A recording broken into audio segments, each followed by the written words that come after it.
वंदे मातरम. माझं नाव जितेंद्र भावे आहे आणि आपण बघायला सुरुवात केलेली आहे जितेंद्र भावेज लाईव्ह. खरं तर हा कार्यक्रम म्हणजे 7चा चहा प्रस्तावित होता सकाळचा, पण सरांना आपण बघताय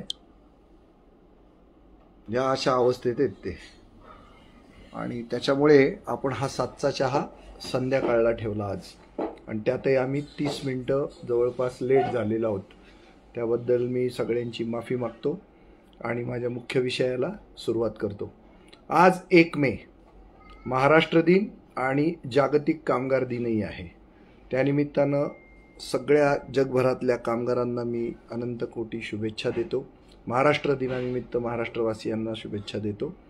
आणि मागच्या वर्षी याच दिवशी महाराष्ट्राच्या सगळ्या एकंदरीत परिस्थितीवर भाष्य करणारे चर्चासत्र आपण घेतलं होतं, आणि बरोबर 1 वर्षानंतर त्या परिस्थितीत काय सुधारणा झाली, काय बिघाड झाला, यावरही भाष्य करण्यासाठी यावेळेला आपण 1 मेला आज रोजी चर्चेसाठी बसलेलो आहोत.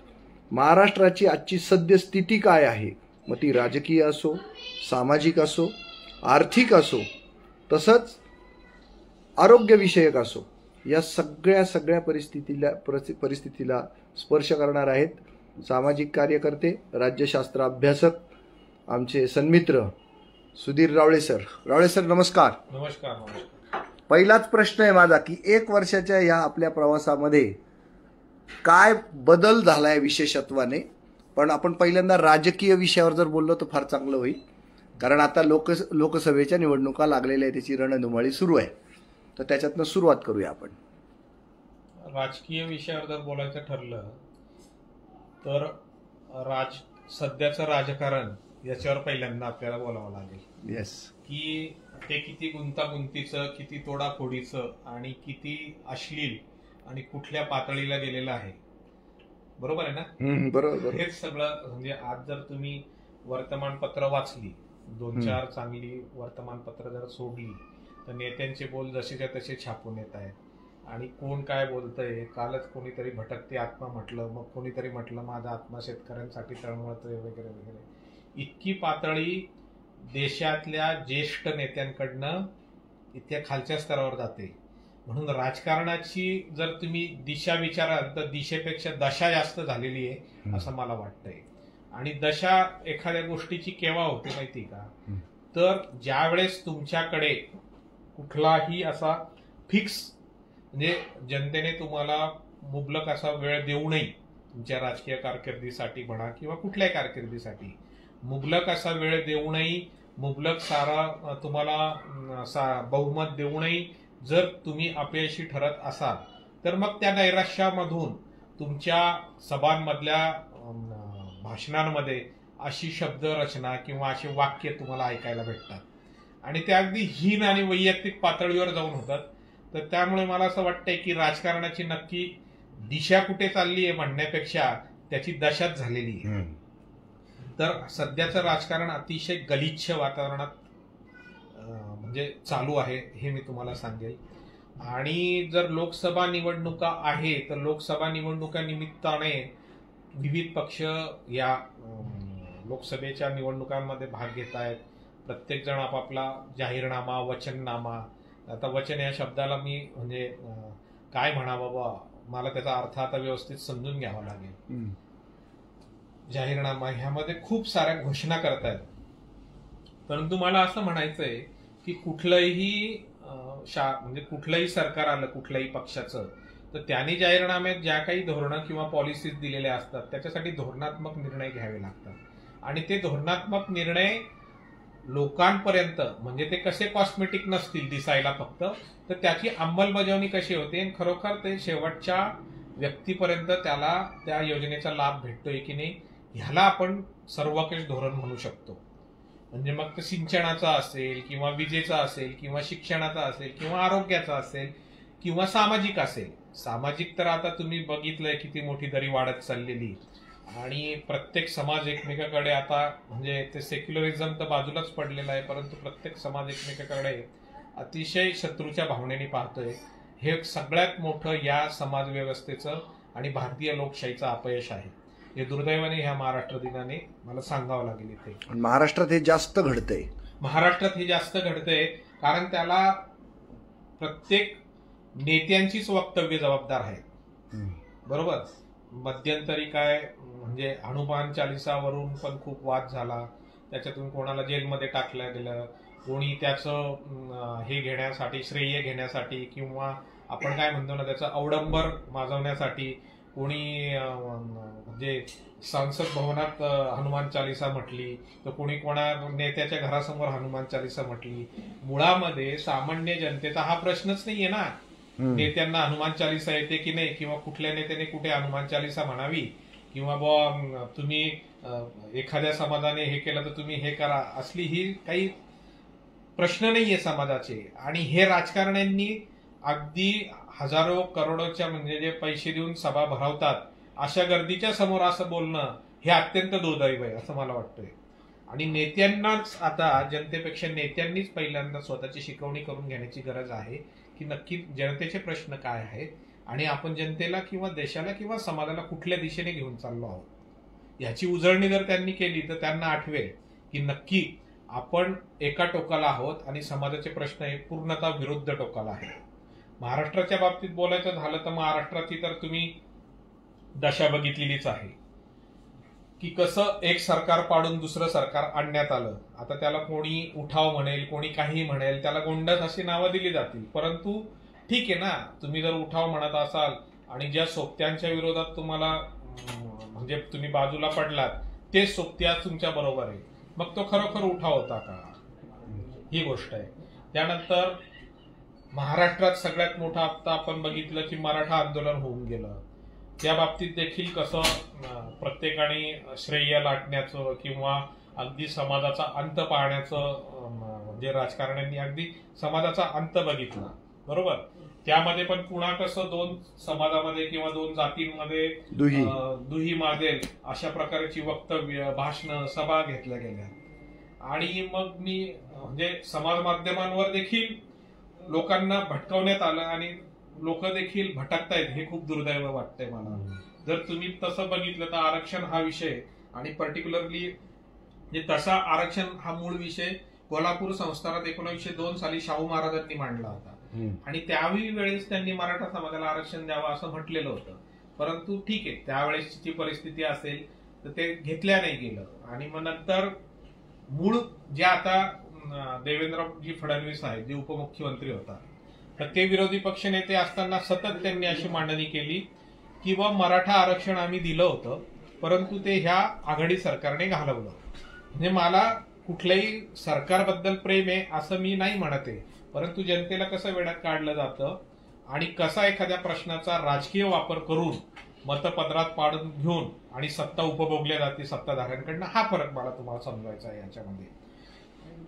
आता तसं जर बघितलं तर पूर्वी जून 2000 मध्ये मी ज्या काही कालावधी सांगतो ते तुम्ही पर्टिक्युलरली अभ्यासा, म्हणजे मी कुठलंही हे वाचनांती बोलतोय की जून 2014 मध्ये पृथ्वीराजजी चव्हाण मुख्यमंत्री होते काँग्रेसचे आणि अजितदादा उपमुख्यमंत्री होते.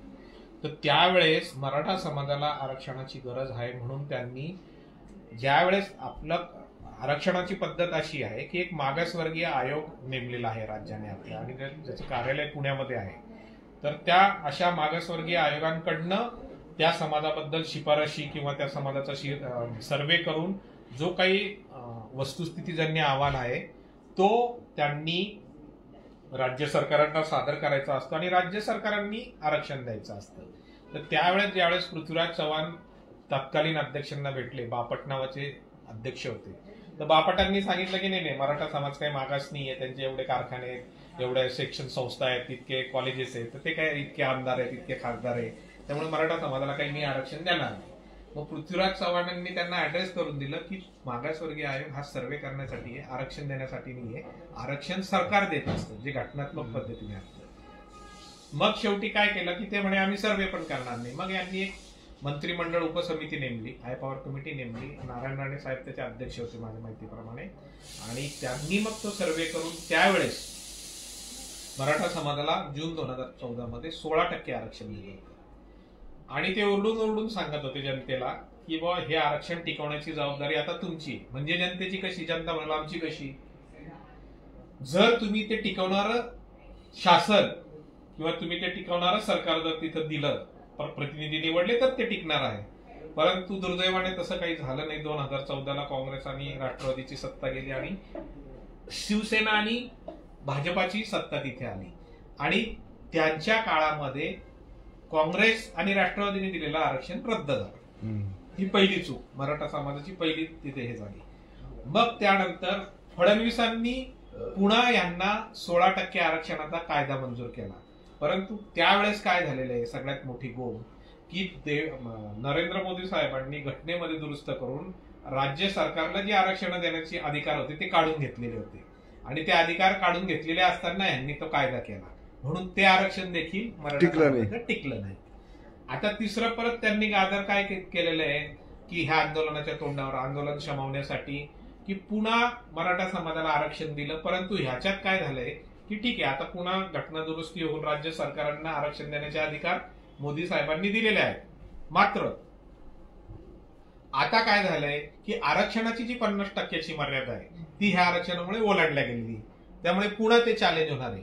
म्हणजे राज्यातल्या एका मोठ्या समाजाच्या वर्गाला, बरोबर, जो वर्ग राज्यातली आपली दिशा, सामाजिक दिशा असेल, शैक्षणिक दिशा असेल, आरोग्याची दिशा असेल, साखर कारखान्यानुसार शेतकऱ्यांची दिशा जशा ठरवणारा एक मोठा जो वर्ग आहे, त्याच्या बाबतच जर सरकार असा खेळ करत असेल तर मग इतर समाजाचं काय. मी आता म्हणजे ही जर मी तुम्हाला हे प्रातिनिधिक स्वरूपामध्ये यांचं उदाहरण दिलं मराठा समाजाचं, असंच धनगर समाजाचं देखील झालेलं आहे. आणि असंच प्रत्येक समाजाचं देखील होणार की हे प्रत्येक वेळी राजकारणाची पोळी भाजून घेण्यासाठी अशा पद्धतीने काहीतरी कमकुवत कायदे किंवा कमकुवत धोरणं आणणार आणि ती धोरणं न्यायालयीन पातळीवर न्यायालयाच्या कसोटीवर टिकणार नाही. हे तितकंच खरं आहे. परंतु काय होतं की ते एकदा निवडून गेल्यावर आपल्याकडे रिकॉलचा हे नाहीये ना मतदारांकडे. मतदारांनी एकदा मत दिलं आणि त्याला वाटलं की हा माझ्या किंवा यांनी दिलेल्या जाहीरनाम्याप्रमाणे, वचननाम्याप्रमाणे काम करत नाही, तर ह्याला परत रिकॉल करा, तर तो ऑप्शन त्यांच्याकडे नसतो. म्हणून त्यांचं 5 वर्ष निघून जातं. कारण निसर्ग ही निरंतर चालणारी प्रक्रिया आहे. आज जे माझे प्रश्न 5 वर्षाचे आज आहे ते पुढच्या 5 वर्षे असतीलच असं नाही, पुन्हा काहीतरी नवीन असतं, परत ते घेतात आणि त्याचं गाजर दाखवून त्याच्यावर राजकीय पोळी भाजत जातात. ओव्हरऑल आतापर्यंत तुम्ही जे काही विश्लेषण केलं त्याच्यामध्ये असमाधानकारक परिस्थिती आहे सगळी, सामाजिक दृष्टिकोन बघितला. आणि मला अशी अपेक्षा होती 1 वर्षापूर्वी किंवा तुम्हाला अशी अपेक्षा होती 1 वर्षापूर्वी की कोविड आणि कोरोनाचे झटके आणि फटके लोकांनी खाल्लेले आहेत, तर राजकारण्यांपासून जनता आणि जनतेपासून राजकारणी सगळेजण काहीतरी धडा घेतील यातनं. कारण प्रत्येकाने मरण पाहिलेलं होतं आणि मग त्यातनं प्रगल्भ होतील हे लोक आणि कुठेतरी काहीतरी चांगले दिवस दिसतील. पण त्या दरम्यान एकही इलेक्शन आलं नाही आणि आता हे इलेक्शन आलेलं आहे तर ही परिस्थिती आहे. तर असं म्हणता येतं का एकंदरीतच निराशाजनकच आहे सगळं आणि काहीच बदल झाला नाही? पूर्णपणे निराशाजनक आहे. मला तुम्ही एक सांगा की तुमच्या माहिती खातर आपण महाराष्ट्र दिन आहे म्हणून महाराष्ट्राचं बोलते, पण देशात एखादा राजकीय नेता करोनाने मेलेला दाखवा किंवा एखादा राजकीय नेता करोनाचा उपचार त्यांनी अगदी जी काय तुम्ही इन्फ्रास्ट्रक्चर उभारलं होतं त्याच्यात घेतला असं दाखवून द्या. आहे का एक तरी नेता? कोणी मेला नाही आणि कोणी पण 5 स्टार पेक्षा कमी हॉस्पिटलमध्ये उपचार घेतलेले नाही. मात्र जनतेचं जे काही यांनी करायचं, आपली नाशिकची उदाहरण घ्या तुम्ही की सिव्हिल आपलं झाकीर हुसेन हॉस्पिटलमध्ये ऑक्सिजन अभावी 12 की 13 रुग्ण दगावले. ते ऑक्सिजन सप्लाय काहीतरी डिस्कनेक्ट झाला होता, बरोबर. परंतु काय होतं, इतका मोठा देश आणि इतके मोठे प्रश्न असल्यामुळे लोक ते मागचे प्रश्न पटकन विसरून जातात. तर प्रत्येकाने आता मतदान करताना ह्या गोष्टी या 5 वर्षातल्या याची उजळणी करून मग मतदान केंद्रात जाऊन ते योग्य उमेदवाराला मतदान करायचंय. अन्यथा आता तुमच्या समोर व्हिडिओ, रील्स, कौतुकाचे पत्रक खूप येतील की मी ह्या केलं, मी त्या केलं, मी त्या केलं. पण जनतेने त्या पत्रकाला, त्या रील्सला न भूलता त्यांनी स्वतःची जी काय स्मरणशक्ती आहे ती वापरावी आणि मगच मतदान करावं. पण पर्याय जर उपलब्ध नसतील जनतेपुढे, आपण काय म्हणतो माहिती का, कमीत कमी छोटा चोर. खूप चोर आहेत ना याच्यात सगळे, बरोबर. मग छोट्यात छोटा चोर शोधतो आम्ही आणि आम्ही मतदान करतो, अशी एकंदरीत परिस्थिती असते आणि ती यावेळेला फार बदललेली आहे. असं नाहीये बरोबर. ओव्हरऑल राज्यभरामध्ये. बरोबर. तर अशा परिस्थितीमध्ये मतदारांनी काय केलं पाहिजे? तुमच्यासारखा योग्य उमेदवार आहेच ना, असं मी पाहिलं काल तुम्ही फॉर्म भरला म्हणून. हा हा. मग जनतेला तोही पर्याय आहे. परत असं मी कोणाचं नाव घेत नाही, पण चांगले 2 पर्याय आज तरी उभे दिसत आहेत मला जनतेसमोर. त्या 2 पर्यायापैकी जनतेला जो ऍक्सेसिबल असेल, जो योग्य वाटतं, जो त्यांचे प्रश्न तडीस नेईल, प्रश्न संसदेत मांडेल आणि नाशिकचा विकास करू शकेल, नाशिक लोकसभा मतदारसंघाचा, जे नाशिक समोर प्रश्न आहेत, आरोग्याचे प्रश्न आहेत, भविष्यातल्या पिण्याच्या पाण्याचे प्रश्न आहेत, सगळ्यात ज्वलंत म्हणजे ट्रॅफिकचा प्रश्न आहे, गुंडागर्दीचा प्रश्न आहे. हे प्रश्न जोपर्यंत एखादा खासदार तडीस नेत नाही, ना की स्वतःची संपत्ती फक्त वाढवायची, 2-2 कारखाने विकत घ्यायचे आणि स्वतःची संपत्ती वाढवत ठेवायची आणि परत तिसरी पण टर्म लढायची, तर हे नाशिककरांनी कुठेतरी आता लक्षात घेतलं पाहिजे की ह्यांची सद्दी संपवली पाहिजे. जो कोणी तुम्ही पहिल्यांदा विश्वास ठेवला ठीक आहे, परंतु तुम्ही त्याला दुसऱ्यांदा विश्वास ठेवला आणि स्वतःचाच विश्वासघात करून घेणार असेल तर आपल्या इतके कर्मदरिद्री कोणीही नाही असं मी म्हणेल. एकंदरीत आता राजकीय भाष्य बऱ्यापैकी झालंय आपलं. आपण आर्थिक किंवा आरोग्यविषयक धोरणांबद्दल काही बोलू शकलात तर त्याच्याबद्दल मला ऐकायला खूप आवडणार. आर्थिक जर धोरणांविषयी बोलायचं ठरलं तर IITची स्थापना माझ्या मते, माझ्या माहितीप्रमाणे आणि अभ्यासाप्रमाणे ती खरी पण आहे, माननीय पंडित नेहरूजींनी केलेली IIT या संस्थेची. आज माझ्या वाचण्यात असं आहे की IIT पवई जे आहे किंवा IIT खडगपूर आहे, इथून जे पासआउट होत आहेत, तर पूर्वी असं होतं की IITचा तुम्ही पासआउट झाले की तुम्हाला तिथेच कॅम्पसमध्येच तुम्हाला हेवी पॅकेजेसचे जॉब भेटायचे. आज ही लोक दारोदार भटकतायत, बरोबर, त्यांना जॉब नाहीये आणि त्यांचं पॅकेज इतकं खाली येत आहे की समजा ते लागले तरी कुठून नाही जॉबला तर 10 ते 12 लाख रुपये फक्त त्यांना मॅक्सिमम म्हणतोय मी, कमीत कमी बिचारे 5-6 लाखावर पण मी तुम्हाला IIT दाखवून देईल की जे जॉब करताय. मग ह्याच्याहून ह्या एका उदाहरणावर तुम्ही लक्षात घ्या की शैक्षणिक प्रगती किती खाली गेलेली आहे. आता ह्याला काय करतात की सो कॉल्ड जे सत्ताधारी आहेत ना ते म्हणतात हा नवीन शैक्षणिक धोरणाचा परिणाम आहे, याचे चांगले परिणाम दिसायला वेळ लागेल. आणि कधी दिसतील? तुमचं प्रत्येक धोरण म्हटलं की 2047ला भारत महासत्ता असेल. आता 2047 म्हणजे 23 वर्षांनी हा म्हणजे माझं वय 52 तर मी केव्हा किती व्हायचं आहे 75. ह्याचा 28 एकाने 51 झाली महासत्ता पाहिजे ना. आता काय अडचण आहे मला सांगा ना. आता तुम्हाला अडचण काय? तुमच्याकडे जर कर संकलन एवढं होतंय, सगळं होतंय, तर तुम्हाला सुविधा द्यायला अडचण काय? मला हे कळत नाहीये ना.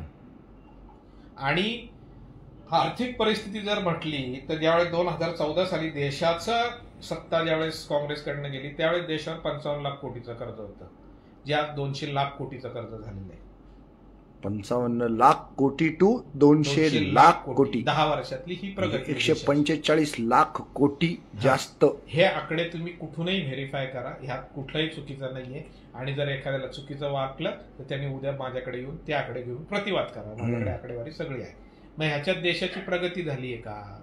जीडीपी वाढलाय. आपला देश किती 5व्या नंबरवर आलाय जीडीपी पर कॅपिटा इन्कम मध्ये. आपला देश 142 क्रमांकावर आहे देशांच्या यादीमध्ये.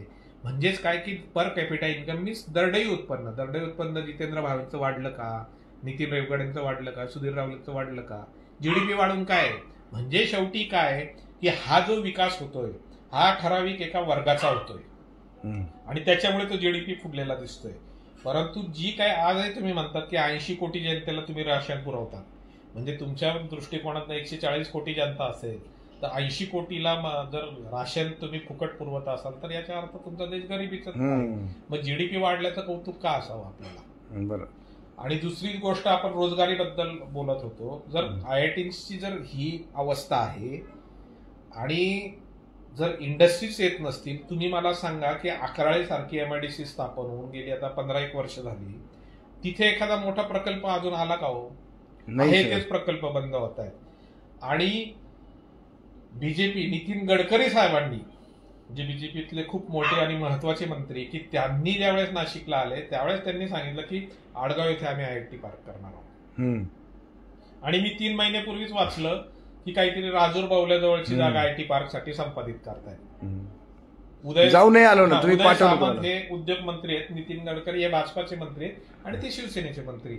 मग नक्की आयटीआय पार्क नाशिककरांना मिळणार आहे का, की फक्त कोणाला तरी त्याच्या जमिनींचे पैसे वाढावे म्हणून मग तुम्ही राजूर बावल्याचं कॉम्पेन्सेशन वाटताय आणि आयटी पार्क हो नाही तर नाही हो, जाऊ द्या तिकडे, आम्हाला काही घेणं नाही. आता अशी पण एक प्रॅक्टिस सुरू झालेली आहे की मी समजा मी काय करतो, मी जमिनीचं पॅकेट कलेक्ट करतो स्वस्त भावामध्ये आणि ते पॅकेट मी 100, 150, 200 एकर झालं की मी ते एमआयडीसी ला सुपूर्द करतो. ती इट इज अ बिझनेस, हा नवीन बिझनेस चेन आहे, नवी चेन आहे. तुम्हाला रोजगार पाहिजे तर रोजगार कसा उपलब्ध करून दिलेला आहे राज्याने हे तुम्हाला शिकवलं. बेरोजगारांना रोजगार नाही आहे. हा आमच्या सारख्यांनी समजा पॅकेट गोळा केलं, मग आम्ही एमआयडीसी प्रपोजल सबमिट करणार, एमआयडीसी उद्योग मंत्र्याकडे पाठवणार आणि मग सगळ्यांची टक्केवारी ठरून ती जागा एमआयडीसी कडे घेतली जाणार. त्याचं कॉम्पेन्सेशन आम्हाला दुपटी तिपटीने मिळणार. कॉम्पेन्सेशन असल्यामुळे त्याला आम्हाला टॅक्स पण भरावा लागत नाही आणि आम्ही व्हाईट कॉलर धंदा करून आमच्याकडे व्हाईट इतके पैसे आहेत असं म्हणतो. परंतु याच्यात खरोखर तिथं कुठलंही प्रोजेक्ट येत नाही, बेरोजगारांना रोजगार भेटत नाही. मात्र हा रोजगार, हा धंदा अगदी जोरात चालू आहे. ही राज्याची झालेली औद्योगिक दशा आहे, ही दिशा नाही, ही दशा आहे राज्याची. म्हणजे उद्योगांच्याही बाबतीत तेच, कामगारांच्याही बाबतीत तेच, त्याच्यात शिक्षणाच्या बाबतीत तेच, राजकारणाच्याही बाबतीत तेच. आणि आता आपण सामाजिक उद्योग आणि कारखानदारी या बाबतीत बोलत असताना औद्योगिक वसाहतीतले जे प्लॉट्स आहेत त्याच्यावरही तुम्ही भाष्य केलं. आज त्यातलाच एक घटक, औद्योगिक वसाहतीतल्या प्लॉट बद्दल अजून बोललेलं नाही. तुम्ही नीट विषय समजून घ्या की लँड ऍक्विजिशन कशासाठी केलं जातंय, तर माझ्या आणि मला पैसे देणार शासनात बसलेल्या मंत्री आणि अधिकाऱ्यांच्या फायद्यासाठी केलं जातंय, ना की तिथे एखादा प्रकल्प आणून तिथे बेरोजगारांना रोजगार मिळेल यासाठी केलं जात आहे. फक्त घोषणा करून लोकांना मोहित करायचं. जसं आता मध्यंतरी, आणि हे इतके नतद्रष्ट आहेत हे राजकारणी आणि हे, की हे करोना, तुम्ही म्हटले ना करोनामधून काही धडा घेतला असेल, तर करोनामध्ये सगळ्यात जास्त गरज कसली होती मला तुम्ही सांगा. आरोग्यविषयक तुमची यंत्रणा सगळी पॉवरफुल पाहिजे. महत्वाचं एकच शब्दात सांगा की करोनामध्ये तुम्हाला सगळ्यात जास्त गरज कसली होती. प्राणवायूची होती ना, ऑक्सिजन. मग जर नाशिकच्या सुदैवाने, नाशिककरांचं त्याच्यात योगदान नाही, सुदैवाने जर आपल्या ही कुठली दिशा येईल समोर, माझ्या मते उत्तर दिशा येईल, उत्तरेला जर पांढरापुळा सारखं एक ऑक्सिजन फॅक्टरी आहे तर त्याच्यावर देखील तुमचा डोळा, तिथं सुद्धा तुम्हाला इंडस्ट्रियलायझेशन करायचं, रोजगार द्यायचे लोकांना, म्हणजे किती तिथे आंदोलन करावं लागले. तिथं देखील आंदोलन करावं लागले, की जे नाशिककरांनी खूप मोठं लक्षात घेण्यासारखी गोष्ट आहे. आता त्याच्याशी निगडीत मी प्लॉटवर येतो की ज्या एमआयडीसीज आहेत, सातपूर आहे, एमआयडीसी अंबड आहे, यामध्ये ज्या कंपन्या मोठमोठे प्रकल्प जे काही बँक करप्ट झाले, लिक्विडेशन मध्ये निघाले, बरोबर, ह्याच्यावर माझ्यासारखा खाजगी बिल्डर जातो, ती जागा ऑप्शन मध्ये, बरोबर, मी ऑप्शन मॅनेज करून तो ऑप्शन मी घेतो, त्याच्यावर मी छोटे छोटे इंडस्ट्रियल प्लॉट पाडतो आणि मी ते 35,000 ते 40,000 रुपये स्क्वेअर मीटरने विकतो, बरोबर, छोटे छोटे. मग हा धंदा तुम्ही आज जर एमआयडीसीत गेले तर हा धंदा अत्यंत जोरदार चालू आहे. आणि तुम्ही एमआयडीसीचा एखादा लेआउट पडला तर तिथे तुम्ही प्लॉट मागायला जा, तुम्हाला एखादा छोटा उद्योग थाटायचा आहे, तुम्हाला कसं किकआउट करतील हे बघा, बरोबर. मग मला हे म्हणायचं आहे की पांझरपोळ सारखी ऑक्सिजन फॅक्टरी गिळण्यापेक्षा इतक्या राजकारण्यांनी, ते जर इतके हुशार आहेत, प्राध्यापक आहेत, बरोबर, त्यांना सगळं कळतं, तर त्यांनी असं काहीतरी धोरण आखावं की ह्या ज्या काही बँक समजा कंपन्यांच्या जागा बँक करप्ट होऊन लिक्विडेशन मध्ये येऊन बिल्डरच्या घाशात जात आहे, तर त्या उद्योजकाला परत कशा मिळतील, त्या उद्योजकाला नव्हे तर दुसऱ्या उद्योजकांना कशा मिळतील आणि त्या एमआयडीसीच्या दारात कशा मिळतील, याबाबत काहीतरी विधानसभेत मांडा, त्याच्यावर धोरण आखा, त्याच्यावर धोरण मांडा, त्याच्यावर धोरण तयार करा. पण ते नाही, पांढरपोळ पाहिजे. कशासाठी पाहिजे, सगळ्याच बाजूनी चापून चुपून खायचंय सगळं. म्हणून ह्या नाशिककरांनी खूप मोठी संधी हातात आलेली आहे, बरोबर. म्हणजे मी म्हणतो ना, एखादा जुना वृक्ष तोडायचा आहे, मी एखादा जुना वृक्ष तोडायला जातोय, पण तो वृक्ष रडतो, तर मी त्या वृक्षाला विचारतो, का रे बाबा तू का रडतोय, जाऊ दे तू जुनाच झालाय, आता मी तोडतोय. तर तो म्हणतो, मी ते तू माझं हे करतोय बा, माझी तोडणी करतोय म्हणून मी रडत नाही, तुझ्या हातात जी कुऱ्हाड आहे ना त्याचा दांडा माझ्या खांदीपासून बनलेला आहे, म्हणून मला खूप वाईट वाटतंय. कुऱ्हाडीचा दांडा गोतास काळ. हा, म्हणजे नाशिककरांना दांडा म्हणून वापरण्यात येते. आता नाशिककरांनी लक्षात ठेवायचंय की हा दांड्यांचा घाव हा त्या नतद्रष्ट राजकारण्यांच्या डोक्यावर फोडायचा की सुदैवाने आपल्याला ही जी काही जैव विविधता लाभलेली आहे, निसर्ग संपन्नता लाभलेली आहे, त्याच्यावर पडू द्यायचा हा नाशिककरांनी ठरवायचंय. आता आपण औद्योगिक सगळ्या वातावरणाबद्दल बोललो, त्याच्यातला जो मुख्य घटक आहे कामगार. पूर्वी त्या कामगाराचं लग्न व्हायचं सर, बरोबर, त्याला आहे ना छान पगार मिळायचा, बरोबर, त्याला परमनंट होण्याची संधी असायची. बरोबर, परमनंट झालेले कामगार एक युनियन बनवायचे बरोबर, आणि तो कारखानाही छान चालायचा. आणि काही अपवाद जर सोडले बरोबर, तर बरेच उद्योग बहरले, बरोबर, मोठे झाले. बरोबर, पण आज उद्योग छोटा असो किंवा मोठा, बरोबर, प्रत्येक त्या फॅक्टरीतल्या प्रत्येक सेक्शनमध्ये कंत्राटी कामगार आहे. बरोबर, आणि त्याला 7,000पासून तर मॅक्सिमम 23,000पर्यंत पगार आहे. बरोबर. याच्यात त्या मुलाचं लग्नही होत नाही, त्याला कुठलीही जॉब सेफ्टी नाही, सिक्युरिटी नाही, आणि त्याच्यात कुठेही कोणीही बदल करतानाही दिसत नाही. आणि त्यांच्या जीवावर मात्र उद्योग चालवण्याचे स्वप्न मात्र सगळ्यांनी पाहायचे. त्यांनी थोडासा जरी किरकोळ इकडे तिकडे जर हालचाल करायला सुरुवात केली तर लोंढेच्या लोंढे येतातच आहे. त्या मुलांना घ्यायचं, त्यांचंही प्रचंड मोठ्या प्रमाणावर शोषण करायचं, हे चालूच आहे. या बाबतीमध्ये मागच्या वर्षी परिस्थिती थोडीशी कमी विदारक होती आणि या वर्षभरामध्ये आपण त्याच्यामध्ये आशावाद व्यक्त केला होता की थोडीशी परिस्थिती बदलेल, बा चांगलं होईल काहीतरी. पण तसं काही झालेलं नाहीये. ती परिस्थिती अजूनच आणखीनच विदारक झालेली आहे. त्यावर काय भाष्य कराल? नाही, ह्याचं कारण जर तुम्हाला सांगायचं तर आपलं म्हणजे तुम्ही 10 मिनिटापूर्वीचं संभाषण आठवलं तर तुम्हाला त्याचं उत्तर मिळेल की जीडीपी आणि पर कॅपिटा इन्कम. म्हणजे काय की जीडीपी आणि दरडोई उत्पन्न. जीडीपी वाढून फक्त उपयोग नसतो, जीडीपी सोबत दरडोई उत्पन्न देखील वाढलं पाहिजे. म्हणजे तुम्ही हे जे 7 ते 23 हजारात काम करतात जे म्हणतात ना, याचाच अर्थ त्यांचं दरडोई उत्पन्न कमी झालेलं आहे. दरडोई उत्पन्न कमी होण्याच्या मागची कारणं काय की तुमच्या राज्य सरकारची किंवा तुमच्या शासनाची धोरणं त्याला कारणीभूत आहेत. मग त्या धोरणांमध्ये कसे मध्ये मध्ये फाटे मारले जातात हे पण आपण आता उद्धृत केलं ह्या चर्चेमध्ये. जर तुमचं धोरण पोषक असेल तर तो बिचारा कामगार पण जगेल, सामान्य माणूस पण जगेल. आणि एक कामगार जर जगला ना, एक कुटुंब, तर त्याच्या अनुषंगून जी साखळी असते ना, मानवी साखळी, मग भाजीपालावाला असेल, तुमचा किराणावाला असेल, तुमचा दूधवाला असेल, हा देखील व्यवस्थित जगतो, त्याचा पण व्यवसाय चालतो. आपण नाशिकमध्ये जर बघितलं तर पूर्वी बघा, ज्यावेळेस नागपूरला एमआयडीसी आली, अंबडला एमआयडीसी आली, ओझरला मिग कारखाना आला, तर कामगारांच्या वसाहती स्थापन झालेल्या आहेत. वसाहती आज जर तुम्ही बघितलं तर बकाल झालेल्या आहेत त्या वसाहती. कामगारांना राहायला घर नाही. राहायला घर काय, त्याला परवडतच नाही. काही कामगार तर अक्षरशः झोपडपट्टीत राहतात. काही कामगार बिचारे म्हणजे शेतीचे तर दुरावस्था, आपण शेती या विषयाला अजून स्पर्शच केला नाही, पण शेतीची दुरावस्था झाली म्हणून कित्येक लांबून येणारे कामगार पण आज मी बघितलेले आहेत. आणि धडसोड वृत्तीमुळे शेतकरी देखील, आणि शेती हा व्यवसाय तर इतका आदवाट्याचा झालेला आहे की मला सांगा, कुठलाही धंदा, आता तुम्ही पण भावे प्लास्टरमध्ये धंदा करत होते, तर तुम्ही 20 रुपयाचा माल घेऊन किंवा 20 रुपयाचा माल घेऊन तो किमान नफा ठेवून 22 रुपये 25 रुपयाला विकत असाल की 15 रुपयाला विकत होता? नाही, 22, 25, 27, 30 पर्यंत विकलाय. हा, म्हणजे धंद्यामध्ये काय की नफा मिळाला तरच तुमचा धंदा चालेल आणि तुम्ही जगाल ना. शेतीत तसं आहे की आज समजा 20 रुपये किलो कांदा पिकवायला तुम्हाला खर्च येतोय, तुमचा कांदा विकला जातोय 10-12 रुपये किलो. कोण लावील तो कांदा? हा, नाही, कोण लावील नाही, 8 रुपये तो आतमध्ये.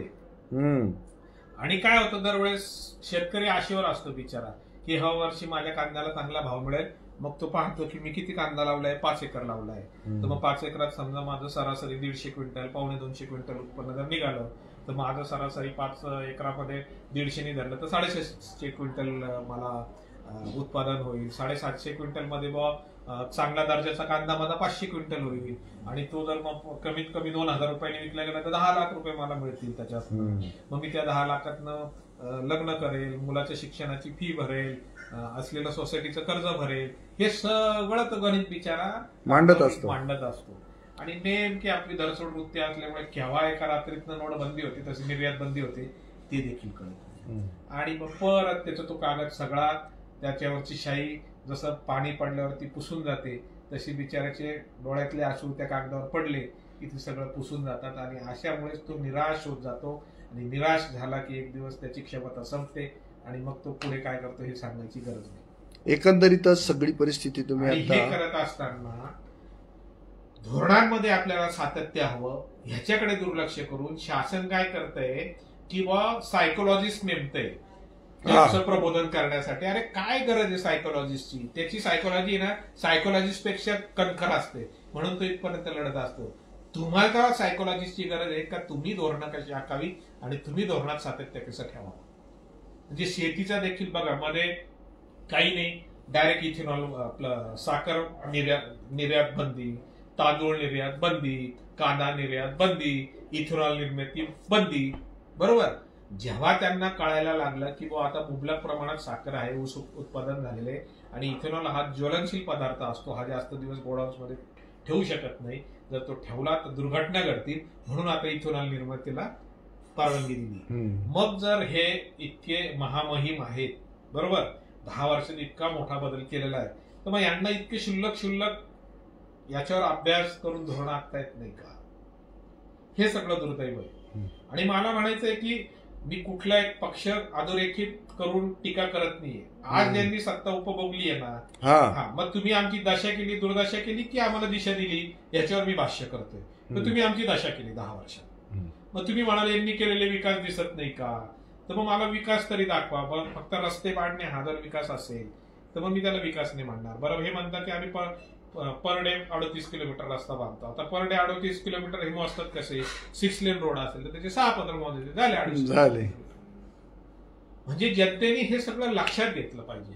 आणि मूळ आता राम मंदिरावर जर प्रश्न ज्याच्यावर खूप धार्मिक पोलरायझेशन आणि ध्रुवीकरण होतंय ना, राम मंदिर व आम्ही राम मंदिर केलं तर राम मंदिराचा विषय हा मूळतः 2 ट्रस्ट मधला चालू होता. एक मुस्लिम धर्मियांचे ट्रस्ट होते आणि एक हिंदू धर्मियांचे ट्रस्ट होते आणि त्याच्यातून त्यांचा वाद चालू होता. आणि नेहमी काँग्रेसला टार्गेट केलं जातं राम मंदिरावर, हे राम मंदिराच्या उद्घाटनाला आले नाही, अमुक नाही तमुक नाही, असं केलं तसं केलं. तर तुम्हाला माहितीसाठी सांगतो की सर्वात पहिल्यांदा ते काँग्रेसला श्रेय घेता येत नाही हे त्यांचं दुर्दैव आहे. त्यांचं नेतृत्व कमकुवत असेल काय असेल हा त्यांचा भाग आहे. तर सर्वात पहिल्यांदा राजीव गांधी पंतप्रधान असताना त्यांनी राम मंदिराचा टाळा उघडलेला आहे हे तुम्हाला सांगतो. ते ताळेबंद होतं तुम्ही पण लक्षात घ्या. म्हणजे त्याला कुलूप होतं, कुलूप खोलण्याचं काम त्यांनी केलं. आणि मग ह्या न्यासांमधल्या न्यायालयीन लढाईमध्ये राम मंदिर न्यास हा जिंकला आणि राम मंदिर न्यास हे मंदिराची उभारणी करते ना की भाजपा मंदिराची उभारणी करते. म्हणून फक्त जाहिरात करून क्रेडिट घेऊन मतं मिळवण्याकडे ह्यांचा जो कल आहे हा जनतेने नीट समजून घ्यावा. जनतेने मी असं म्हणत नाही की त्याला विरोधच करावा, पण नक्की मी जर म्हणतोय हे काम मी केलंय तर मी केलंय की नाही इतकं तर तुम्ही पडताळा ना. आणि मग त्याचं श्रेय मला द्यायचं की मी ते द्या. नाही मी जर फुकटचं श्रेय घेत असेल तर मला शिव्या घाला. बरोबर. कारण काय की एकदा मी श्रेय घेऊन 5 वर्ष तुमच्या मुंडीवर बसलो तर मी तुम्हाला दाबतच राहणार, तुम्ही मला काहीच करू शकत नाही. म्हणून मतदानाच्या पार्श्वभूमीवर हे सगळं खूप महत्वाचं आहे की मला दिशा कुठं दिसत नाहीये, पण दशा आणि दुर्दशाच झालेली आहे. दशा आणि दुर्दशा ओव्हरऑल जाता जाता तुम्ही सगळं चिंतन मनन करताय या संदर्भामध्ये. खूप सात्विक संताप पण व्यक्त केला. पण ह्याच्यातलं काय ॲमिकेबल सोल्युशन असायला पाहिजे आणि कोणी ते देतानाचा प्रयत्न करताना तरी ऍटलिस्ट दिसतंय का? हो दिसतंय ना. असं नाही आता देशात समजा ॲमिकेबल प्रयत्न केजरीवालांनी करायला सुरुवात केली होती, त्यांना जेलमध्ये टाकलं बरोबर. असं प्रत्येक राज्यामध्ये कोणी ना कोणी ह्यांना विरोध करून म्हणजे यांना मीन्स पाशवी बहुमताच्या जोरावर जी काही सरकार चालवली जात आहेत आणि जी काही मागच्यांची बदनामी करून आम्ही कसे चांगले आहेत हे ते बिंबवण्याचा प्रयत्न करतायत समाजावर. तर ह्याला कोणीतरी फाटा देऊन एक वेगळी स्ट्रॅटेजी घेऊन येतोय. राज्य तुमचं फायद्यात आणतोय, राज्याला आवश्यक असणारं मूलभूत शिक्षण आरोग्य हे देतोय, तर त्याला तुम्ही डॉमिनेट करून तुमच्या हातात सगळ्या यंत्रणा असल्यामुळे कसं ते जेलमध्ये टाकतायत. हे केजरीवालांचं उदाहरण घ्या. नाशिक शहरामध्ये जर बघितलं तर तुम्ही स्वतःच एक विक्टीम आहात. तुम्हाला किती यंत्रणांनी त्रास दिलेला आहे, बरोबर आहे की नाही? बरोबर. तर हे असं होत राहणार. तुमच्यासारखे निसर्गात जन्म घेत राहणार, अडवणाऱ्या या अशा शक्ती अडवत राहणार. परंतु जनतेने अशा शक्ती वाढू द्यायच्या की नाही हे शेवटी जनतेच्या हातात आहे. कारण हे काय, मत तर आपणच देतो ना, मत ते आपल्या बोटाने दाबलं जातं ना. बरोबर. म्हणून जनतेने कुठल्या शक्तीला किती शक्ती आपली द्यायची हे जनतेच्या हातात आहे. एकंदरीतच आज 1 मे कामगार दिन आणि महाराष्ट्र दिनाच्या निमित्तानं आपण वेगवेगळ्या विषयांना स्पर्श करत चांगलं भाष्य केलेलं आहे. एक आशा आहे की जनतेनंच आता पुढाकार घेत निर्णायकी भूमिका, थोडासा वाईटपणा सुद्धा घ्यायला हरकत नाही आणि ती भूमिका वठवलीच पाहिजे हा आग्रह करत माझ्या माहितीप्रमाणे आता आपण थांबूया. शेवटी एक आठवण म्हणजे आव्हान देखील करेल जनतेला की बा कुठल्याही गोष्ट तुम्ही खोलवर जाऊन तिची पडताळणी करा. कुठल्याही भ्रामक जाहिरातींना बळी पडू नका किंवा भ्रामक लेखांना बळी पडू नका. त्याची वस्तुस्थिती जाणून घ्या, त्याच्या इतिहासात जा, खोलात जा, अभ्यास करा आणि मग ज्यावेळेस तुम्हाला तो अभ्यास होईल त्यावेळेसच तुम्ही मत द्या. तुमचं मत हे तुम्ही 1 तोळा सोनं घेतलं बाजारातनं, त्याला काही किंमत नाही, पण तुमच्या मताला ती 1 तोळा सोनं नाही, तो कुठल्या कॅरेटचा हिरा असतो ना त्याच्यापेक्षा जास्त किंमत आहे. त्या मताची किंमत ओळखा प्रत्येकाने आणि मताची किंमत ओळखून मतदान करा. हे मी जाता जाता या कार्यक्रमाच्या निमित्ताने सगळ्या जनतेला आव्हान देखील करेन. आणि शिक्षित व्हा, सुशिक्षित व्हा. नुसतं अशिक्षित राहून काही उपयोग नाही. अशिक्षित राहाल तर तुमच्यावर राज्य करणारे असेच तुम्हाला राजकारणी भेटतील, जे कोणी घोटाळेबाज आहे, दलबदलू आहेत, गुंड आहेत, खुनी आहेत, असेच तुम्हाला राजकारणी शेवटी भेटतील. ते तुम्हाला स्पष्ट सांगतोय. मग ही परिस्थिती बदलायला, जशी ही परिस्थिती आपल्यामुळेच येते तशीच ही परिस्थिती बदलायला आपणच पुढाकार घ्यायचा. हे नेहमी लक्षात ठेवा. नाही तर एकदा मतदान केल्यावर आणि जर आपल्या निराशा झाल्या तर त्या निवडून आलेल्या सरकारांना, शासनाला नाव ठेवून काही उपयोग होत नाही. परत पुढचे 5 वर्ष येतील, परत पुढच्या भूलथापांना बळी पडू आणि मग परत अशीच सरकार आपण आपल्या अंगावर लादून आपल्या पिढ्यानपिढ्यांचं नुकसान करत राहू. म्हणून माझं म्हणणं आहे, सजग व्हा, शिक्षित व्हा, सुशिक्षित व्हा आणि मगच मतदान करा. Thank you so much sir. Vande Mataram. धन्यवाद.